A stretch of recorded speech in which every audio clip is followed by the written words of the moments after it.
That's a difficult question because often what you learn in a classroom is not always going to be applicable to the work environment, and vice versa. So it's that challenge of taking what you have learned from a textbook or from a professor and figuring out what works and what doesn't work.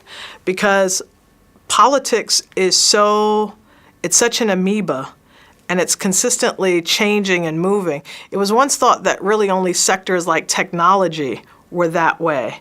But if you're seeing what happened in the presidential election, when you're seeing what happened with social media and how social media began to change the dynamic, when you see how social media is changing political resistance movements and how people are coming together, you can't stay stagnant in a textbook that might have been written 5 years ago, when now how people access information, how they relate to the news. And, when I was growing up, you had 13 channels, and you didn't even really have 13 because it was like every other one wasn't a real channel.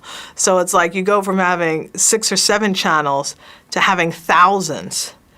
And how do you navigate all of that? So I would say there's that balance of taking what you're learning in the classroom, balancing it with an internship or volunteer opportunity, and then when you come out into the real world, you have a balance of both. You were working in the real world or reality, but you were also learning. And learning is important, particularly in politics, so that you can also learn the history of how the industry works and who the players were and who were the influential people that created the dynamics of where we are.